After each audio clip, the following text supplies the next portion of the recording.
our boy Justin Moore, where he brought another War Horde list. Still got some battle wagons, still got some mobs of boys, right? We're seeing the consistency here. Like we said, we're going to talk about the consistency of 20-man units of mobs of boys. Now, that is the meat and potatoes to the Orc Codex, and people overlook it all the time when they first get into Orc. So it's no shame on you if you're an Orc player and you're not into using it or you haven't been using it. But that's something else I want to stress to you here is that, as much as 40K can be played similarly to other, armies, like if you're playing a punchy Blood Angels army, or if you're punching Black Templars or Custodes, something that I used to have, or I used to play, I still have.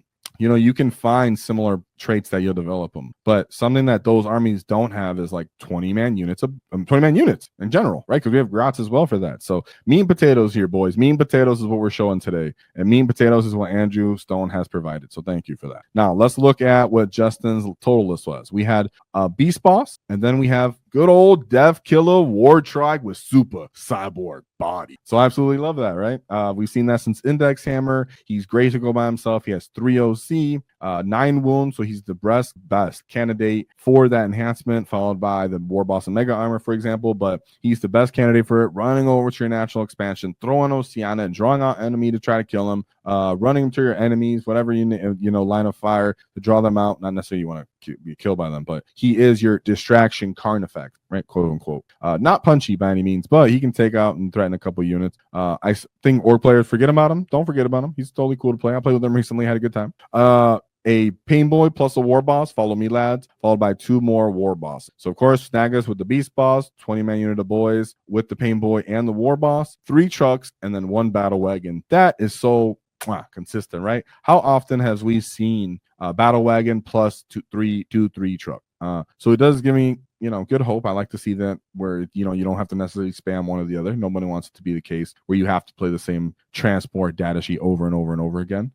So I like to see that we had a good mix up here. But as for how it goes, the battle wagon all the time, boys, what we suggest is ard case, and put the bricks, mobs, whatever you want to call them, in the battle wagon. There are other choices you can do it. Check out our transport video, but you're gonna run the battle wagon. The battle wagon with ard case and the mobs of boys. Then you have 2 Breaka Boy units followed by 2 Flash Kit units. So these are applicants for SWAT teams. Then you have 1 minimum size unit of Grots just to get your home objective, and then 3 units of Tankbustas without any leaders.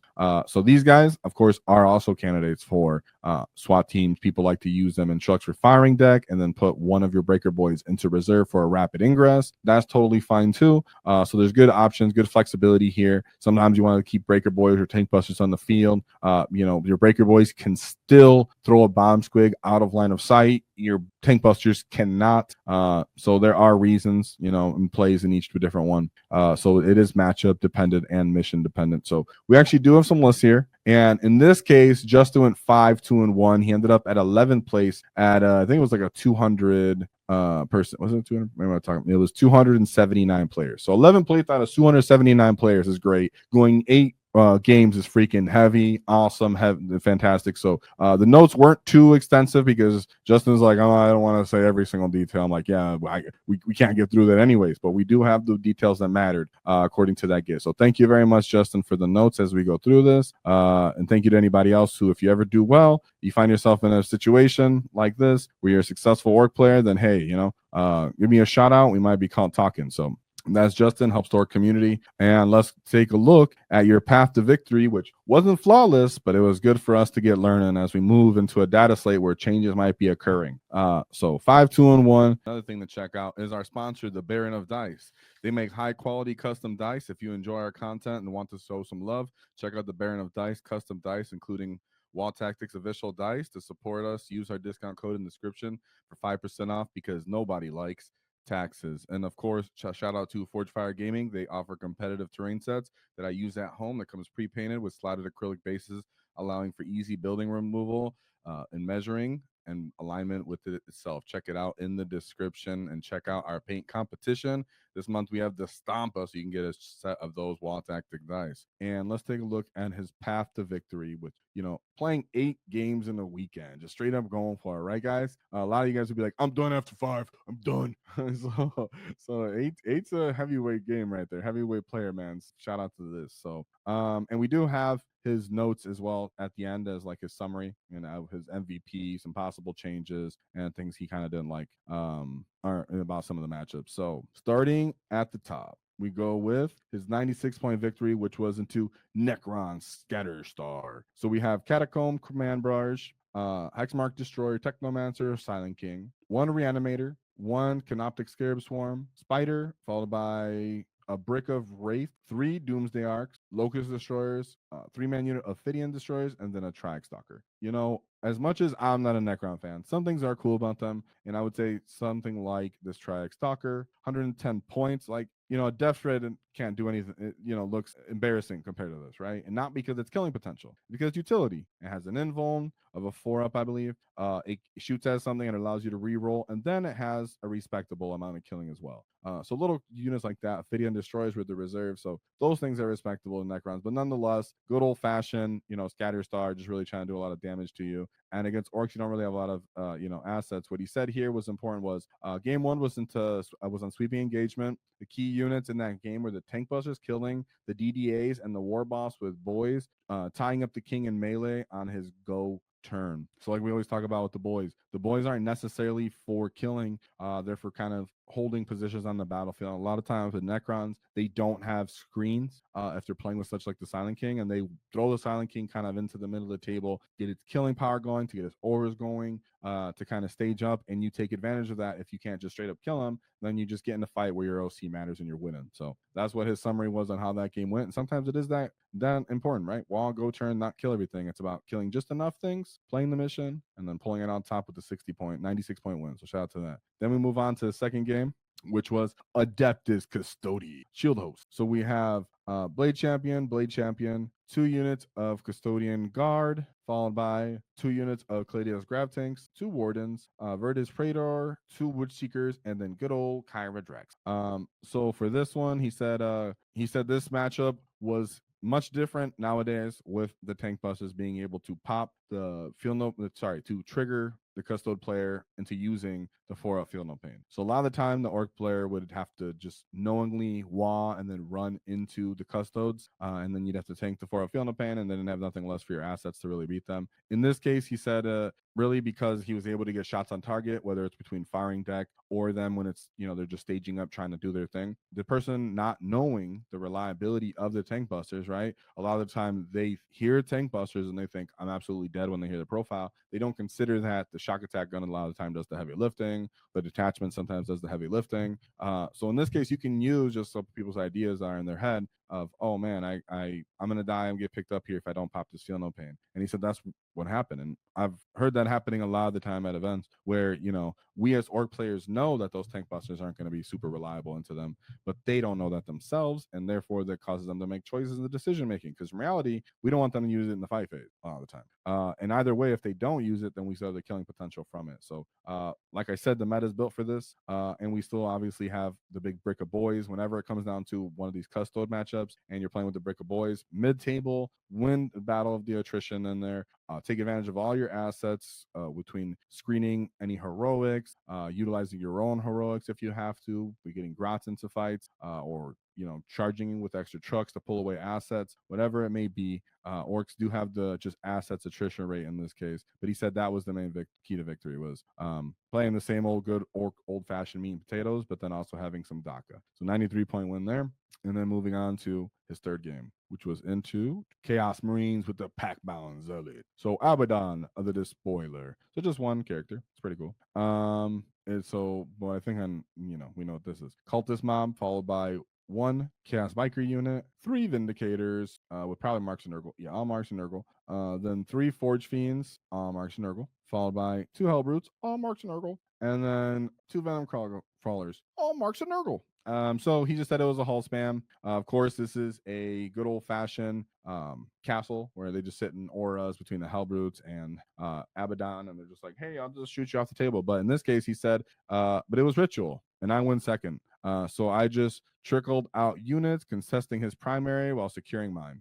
In that case, it's because how it goes where it's I have to just build one, you know where he's going to be. He goes to set one, you build one, you keep slow burning it. Going second means that you can do a later game WAAAGH, run up there, call the WAAAGH, grab his nearest mid table / his closest objective to that mid table objective, and then overwhelming it, turning off his primary, and then scoring heavier second primary on the back end.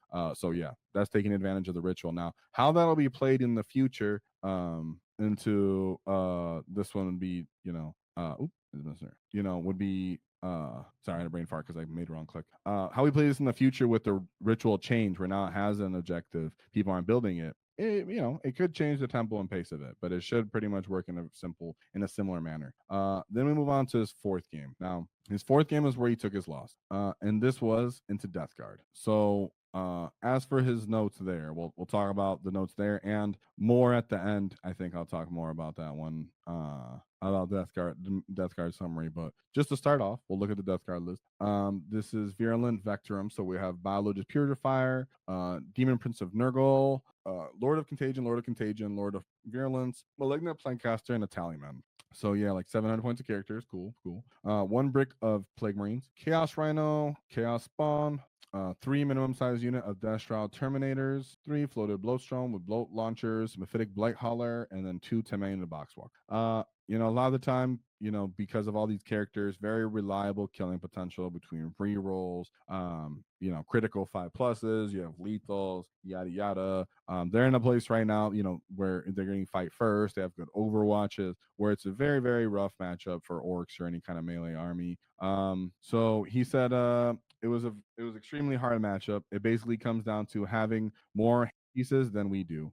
Better Overwatch, 6-inching the rapid ingress to Terminators is pretty annoying. -1 to hit, that's easy to apply. -1 damage, and then everything is really cheap and really tough. But he did say that it wasn't just a dog pile. He said it was a close game, but he did end up losing that one by 65-point loss. Now, we'll discuss his opinion on Death Guard a little bit more, but we will say that we're going to most likely, at the time of recording, do a video with Mark Perry where we'll be discussing the new codexes that are coming out. He's a big Chaos fan, so I'm sure you have a lot of good things to say that related to the Orks as well. But Death Guard is on the menu. We'll see if they get hit with, nerf increases or whatever. It's pretty early out, so GW probably won't do a hot fix unless they ruin the world, what they probably won't, and they're in power armor, so GW might be like, it's okay for a little bit. So we'll see what's going on. I think, nonetheless, Orks are, nonetheless, that it's common for you to see Nurgle right now because they were the starter army in 8th edition, so a lot of people just kind of have them, and they're a low collection.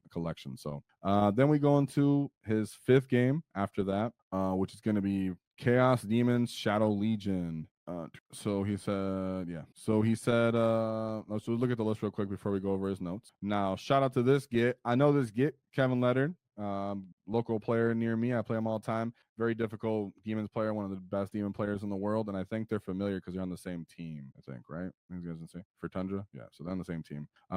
So these guys are familiar to a certain degree, but Justin said he wasn't familiar with this detachment necessarily yet. So we have Bellacore, Bloodthirster, and then Torment Bringer, Nurglings, 2 units of Flamers, 2 units of Fleshhounds, 1 unit of Hellflayers, 2 big bricks of Accursed Cultists, 2 Cultist Mobs, 2 Dark Communes. So nice big bricks here.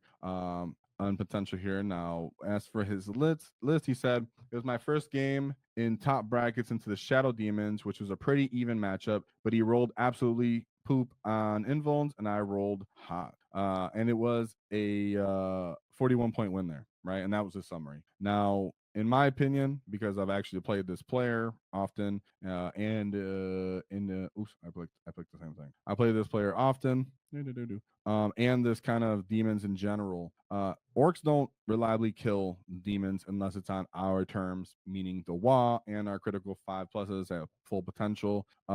Kevin himself is familiar with Orcs as well, so we understand which of our units actually has assets, like which actually think what we need to actually kill his units as well. So he understands how to use his ACDC unit and not get into a position where we'll actually delete it. So he's going to tag, put it in dumb places. So this would be a real banger of a matchup. It does rely on your invulns because the big demons and then the ACDC themselves, and they have feel no pain. They do have good OC, they advance in charging.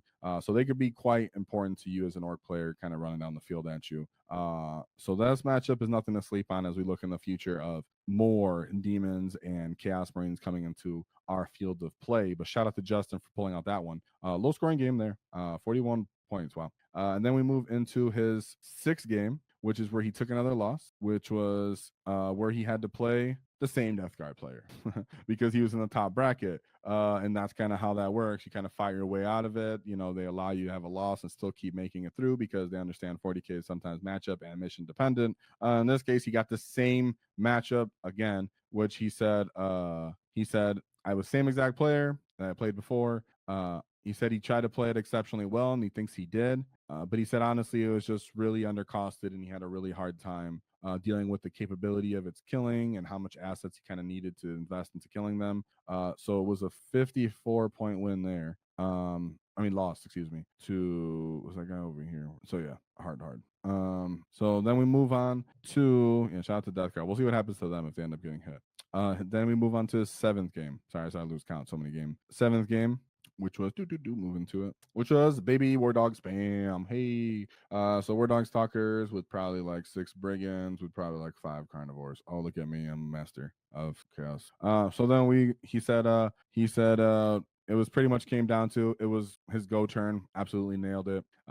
He was in place with all his Chaos Knights, kind of just playing on the objectives. He was able to just kill everything as he needed to. Tankbustas a little bit of damage. Everybody kind of went off. Boom, 91 point win there. And then last game was a draw, which was into Gene Stealer Call. So we have the notes for that. He said it was, we have a Benefactus, whatever his name is, Jackal Alphas, Patriarch, 2 Primus, a Reductus Saboteur, and a Sanctus.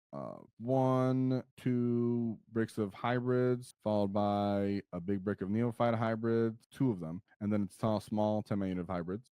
A single Ridge Runner, followed by 2 twin Ridge Runners in a unit, 2 bricks of Adelan Jackals, and then a brick of Pure Strains, and a 5-man unit of Pure Strain. Gotta love that.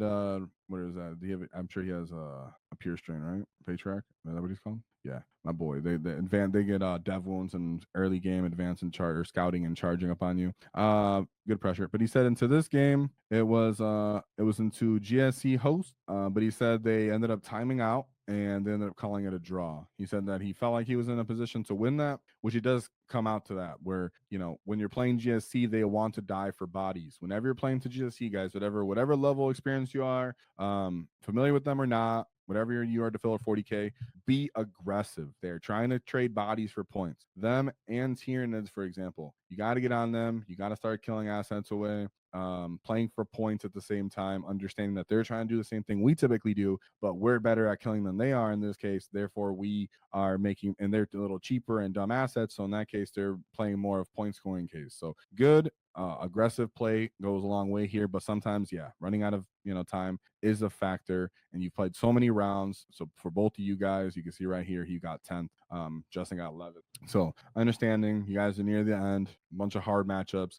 So shout out to both you gets. Shout out to Just for sending me the notes and how he felt about his War Horde list, which to me has a nice amount of bread and butter units, meat and potatoes, whatever you want to call it, between the Snagga Boyz, the Beast Snagga Boyz, the big Breaka Boyz, the WAAAGH, the Trukks, and then Tankbustas with the combined assets. But as for what he has to say for some of his notes, he said Death Guard is pretty much super rough because of its trading and its ability to just kill anything.